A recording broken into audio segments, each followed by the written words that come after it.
रुको जरा, सबर करो।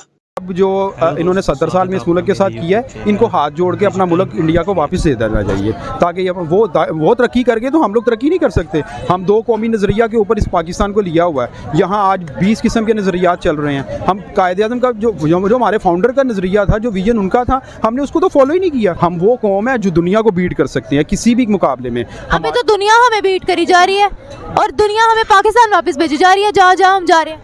हम लोग तो बाहर अब्रॉड जा ही नहीं सकते। आपके पासपोर्ट की वैल्यू ये चलती है कि वो हमारा पासपोर्ट देखते हैं, हमारे वीज़े रिजेक्ट कर देते हैं। इंडिया जो है वो आबादी के लिहाज से भी हमसे बहुत आगे है। दूसरा, वहाँ पे ज़हीन लोग रहते हैं, हमसे तो कम से कम वो अच्छे लोग हैं। मैं तो अच्छा, आप ये कह रहे हैं? हमारे साथ आज़ाद हुए, बल्कि एक दिन हमसे बात आप आए देख लें कि वो हर मैदान में साइंस टेक्नोलॉजी उनके दायरे तरक्की करेगा, हम पे खड़े हैं। मैन्युफैक्चरिंग हमसे होगी। हमें आप ये पूछें कि हमने लड़ना कैसे है। पाकिस्तान के अंदर आईफोन मैन्युफैक्चर होते हैं? मुझे तो नहीं लगता जी। आपको क्या लगता है? बिल्कुल नहीं, नहीं लगता। मुश्किल है, हम इस काबिल ही नहीं है। हम सिर्फ छीनना जानते हैं, छीनना। आपके हाथ में मैं छीन के ले जाऊंगा। ठीक, अंदाजा कैसे लगा? अंदाज़ा क्या हमें पता है, देखें जी, इंडिया इस वक्त जो है वो बहुत ज़्यादा तरक्की कर चुका है। वहाँ पे सबसे पहली बात तो ये है कि किसी भी मुआशरे के अंदर जो स्टेबिलिटी हो बिजनेस के अंदर, उसके अमन बहुत है। देखिए वहाँ पर अमन है, खुशहाली है, वहाँ पर कोई मज़हब के नाम पे फसाद नहीं है। मुस्लिम हिंदू वो है ज़रूर है वहाँ, लेकिन इसके बावजूद मैं समझता हूँ कि वो एक महज़ब मुआशरा है। मैं तो ये समझ, क्या समझते हैं? एग्री कर रहे हैं? बिल्कुल एग्री कर रहा हूँ इसमें। हमसे तरक्की कर गए जी। हमने क्या 47 से आज तक 75 सालों में हमने क्या किया है, सिवा बच्चे पैदा करने के कुछ भी नहीं किया हमने। आबादी बढ़ा दी है। आबादी बढ़ देखिए जी, आप ये देखें जिस मुल्क के अंदर 2022 में लोड शेडिंग हो रही है, क्या उसके हुक्म नहीं मांगते? आप ये कोई भी हो, कोई XYZ कोई भी हो, इंडिया के अंदर 5G लॉन्च हो गया वहाँ सर जी वहाँ बहुत कुछ हो रहा है, वो बहुत कुछ करने जा रहे हैं आगे। क्या आपने कुछ कहा? हमारे पास 4G सही से नहीं चलता। क्या बात करते हैं आप, बस छोड़ें जी। अल्लाह ये सब झूठ बोलते हैं जी। ये कलमे के नाम पे मुल्क बनाया था, ऐसा होता है? इस तरह बनना था जिस तरह बना। वो कायद-ए-आज़म ने बनाया था, वो बेचारा उसकी रूह कांपती होगी आज हमारे हुक्मरानों को देखकर। 5th लार्जेस्ट इकोनॉमी बन गया इंडिया। सर वो सब कुछ वो बनेगा, आप देखेंगे वो सब कुछ बनेगा। क्यों? क्या वजूहात है यार? वो भी हमारे है सर, वहाँ पे है वो हमसे एजुकेशन है, अमन है, वहाँ पर पॉलिटिकल इख्तलाफात भी, लेकिन सबसे ज़्यादा जो अहम बात है वहाँ की जो जमहूरियत है, मतलब अवाम जो वहाँ भी है, जो वहाँ की जो अवाम है वो बाशऊर है। वहाँ की जमहूरियत है, वहाँ के इदारे अपना अपना काम करते हैं। कभी वहाँ पे आप मुझे ये बताएं कि भाई अमेरिका के अंदर 1954 में मार्शल लॉ लगा, यस, इंडिया में आज तक नहीं लगा, तो मुझे ये बताएं आप। तो फिर आप अगर ये बात देखें, आप लोगों को गुस्सा आएगा देख के कि वो इस वक्त जमहूरी लिहाज से तो वो अमेरिका से भी आगे हैं, दे आर डेमोक्रेटिक। हमें तो अच्छे लगते हैं, वो सीधी सी बात है उनका। आप जो भी चीज़ अच्छा, एक मिनट के लिए आप यंग बंदे हैं, अगर आप उनकी एंटरटेनमेंट इंडस्ट्री उठा के देख रहे हैं, उनका कोई अदाकार हमारा कोई अदाकार उनकी तरह है, आप ये मुझे बता दें। आप उनके अदाकार उठा के देख लें, उनके सियासतदान उठा के देख लें, बस क्या बताएं, हमारा तो दिल जला हुआ है।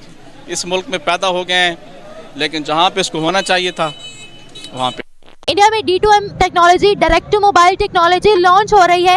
उनको किसी भी इंटरनेट की ज़रूरत नहीं है, कोई भी वीडियो देखने के लिए, कुछ भी सीरियल वगैरह कुछ भी इस तरह का सर्च करने के लिए, देखने के लिए। क्या कहेंगे आप, इसका मुकाबला पाकिस्तान से कैसे करने वाले हैं? देखें जी, मैं सबसे पहले इस बात का आपसे जिक्र करता हूँ कि हम लोग टेक्नोलॉजी के लिहाज से इंडिया को नहीं बीट कर सकते। इंडिया हमसे बहुत आगे है। हम लोग अभी 3G 4G भी फंसे हुए हैं, उसमें भी ग्लिच आ रहा है। ठीक है, और उसमें इशू ये आ रहा है कि अगर मैं 4G को यूज़ कर रहा हूँ, मैं किसी बेसमेंट में जाता हूँ तो वो 4G साइन ख़त्म होता है और हम लोग एच में कन्वर्ट हो जाते हैं।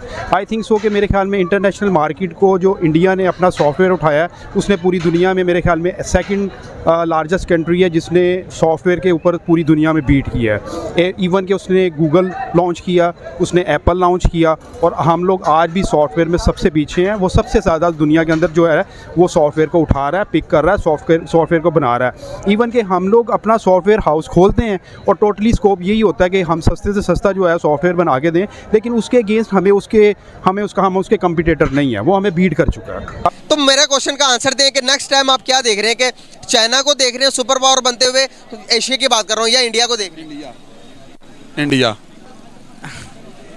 हर लिहाज से सबसे आगे है इस टाइम। एग्री कर रहे हैं इनसे? बिल्कुल एग्री करेंगे। इंडिया नहीं, चाइना टेक्नोलॉजी में आगे, इंडिया से बहुत आगे है। बहुत आगे है। आपने क्वेश्चन पूछा कि कौन आगे जा रहा है? इंडिया आगे जा रहा है। तो इंडिया बहुत ही पावरफुल कंट्री है, मतलब 4th-5th largest economy of the world है, ठीक है। पाकिस्तान का केस कहीं और है, पाकिस्तान उनके घुटनों में चला जाता है। एक धमकी पे पाकिस्तान जो है, पाकिस्तान के जनरल्स और पॉलिटिशियंस लेट जाते हैं अमेरिका के आगे। मगर इंडिया का सीन इस तरह का नहीं है। इंडिया की जो फॉरेन पॉलिसी है वो इंडिपेंडेंट है। तो इंडिया भी अपने वो डिसीजन लेता है जो उनकी आम इंटरेस्ट में होते हैं, नंबर 1। नंबर 2, क्योंकि इंडिया के पास परचेजिंग पावर ज़्यादा है। लेट सपोज उसने अगर ऑयल परचेज़ करना है सऊदी अरेबिया या गल्फ़ कंट्री से, तो उसने कई बैरल्स परचेज़ करने हैं क्योंकि बहुत बड़ी मार्केट है। तो इवन गल्फ़ कंट्रीज़ भी इंडिया को प्रेफर करते हैं पाकिस्तान के अगेंस्ट। आपने देखा होगा कश्मीर पे गल्फ़ कंट्रीज़ ने सपोर्ट नहीं किया, तो ये पाकिस्तान की औकात है। पाकिस्तान आइसोलेटेड हो गया है। सर कि हमारे 75 ईयर्स में हमने ना वो बिजनेसेस स्टार्ट किए, ना हम लोगों ने मेड इन पाकिस्तान पे इतना काम किया, ना इंडस्ट्रीज लेवल पर ध्यान दिया। आने वाला टाइम पीरियड आपको पाकिस्तान के लिए कैसा लगा? नहीं, अभी अब बहुत पीछे हैं। क्या लगता है इंडिया से हम लगभग कितने पीछे हैं साल? बहुत पीछे हैं इंडिया से, तो हम कोसों दूर और सर फिर भी कितने समझ लें। हम अब उधर 47 में खड़े हैं और वो 220 में जा रहे हैं। आने वाला टाइम पीरियड किसके लिए बेहतर देख रहे हो, पाकिस्तानीज़ के लिए लोगों के हद तक या फिर इंडियंस लोगों की हद तक? Of course Indians. पाकिस्तानी नहीं, मतलब कि नहीं कर सकते अभी उनका मुकाबला, क्योंकि उनके बच्चा इतना माशाल्लाह से नॉलेज है उनके पास, ऐसे ही है। क्या लगता है कि पाकिस्तानी जैसे कि डे बाय डे हम देखते हैं कोई ना कोई बाहर जाना प्रेफर करता है, जिसके पास 8 दिसंबर को, मतलब 8 दिसंबर को कौन सी कंट्री में मैं सऊदी अरेबिया जा रही हूँ। क्यों लिया ये डिसीजन? क्योंकि मेरे हस्बैंड पहले गए 9 माह पहले और यहाँ पे रहने का कोई हाल नहीं है। पाकिस्तान में शुरू दिन से लेके अभी तक टेक्नोलॉजी के सेक्टर पर बिल्कुल भी फोकस नहीं किया गया। हमारे मुल्क में इंटरनेट की प्राइसेस इतनी ज़्यादा है, 5G अभी तक लॉन्च नहीं हुआ है, 4G जो चल रही है वो भी अड़ के चल रही है, ग्लिच बहुत ज़्यादा आ रहा है। वो लोग 5G भी लॉन्च कर चुके हैं, 6G में वो लीड कर रहे हैं। और अब जो D2M की टेक्नोलॉजी है ये तो अपनी तारीफ आप है। इसी में कैसे कंपैरिजन हो सकता है पाकिस्तान और इंडिया का? देखिए, हमें पाकिस्तान का सबसे बड़ा फ्लॉ ये है कि ये इस्लाम के नाम पे जो है मुसलमान मुल्क बनाया गया है। अब जब दुनिया जो है वो इस्लाम से खौफज़दा है, इस्लामोफोबिया से खौफज़दा है, और एक ऐसा मुल्क जो इस्लाम के नाम पे बना है, तो ज़ाहिरी बात है उनके जो सिटीज़न हैं उनको इसी नज़र से देखा जाएगा। तो एक बात बताऊं, इस्लामोफोबिया नहीं है, ये इस्लाम के नाम से नहीं है। बिकॉज़ आपको पता है कि पिछले कुछ सालों में पाकिस्तान में टेररिज्म थी, जो मानने वाली बात है। बम धमाके भी होते थे, श्रीलंकन टीम जब आई थी उन पर भी अटैक हुआ, तो इसकी वजह से पाकिस्तान का इमेज जो है वो डाउन है। इस्लामोफोबिया नहीं है। अगर इस्लामोफोबिया होता तो फिर अफगानिस्तान के साथ, बांग्लादेश के साथ, दूसरे जो मुस्लिम कंट्रीज़ हैं उनके साथ फिर नॉन मुस्लिम कंट्रीज़ की दोस्ती ना होती। देखें, ये जो है वो आपका क्वेश्चन बहुत अच्छा है, अगर मुझे आप 1 मिनट दें। बेसिकली यहाँ पे बम धमाके होते हैं क्यों थे, मैं उसके के पस मंज़र में लेके जाना चाहता हूँ। हमने अमेरिका की जंग लड़ी, हमने अफ़गानियों को मारा, हमने अफ़गानियों को मारने के लिए रास्ता दिया, हमने अमेरिकन को यहाँ पे बेस दिया जहाँ से वो अपना ड्रोन उड़ाते थे और अफ़गानियों को कत्ल करते थे। क्योंकि वो अफ़गानियों को कत्ल करते थे, उसके रिएक्शन में जो है वो बम बांध के हमारे लोगों को यहाँ पे उड़ाते थे, ठीक है। तो हम अमेरिका की जंग की वजह से हमने ये बम धमाके अपने मुल्क में करवाए और हम पे इल्ज़ाम लग गया कि हम टेररिस्ट स्टेट हैं।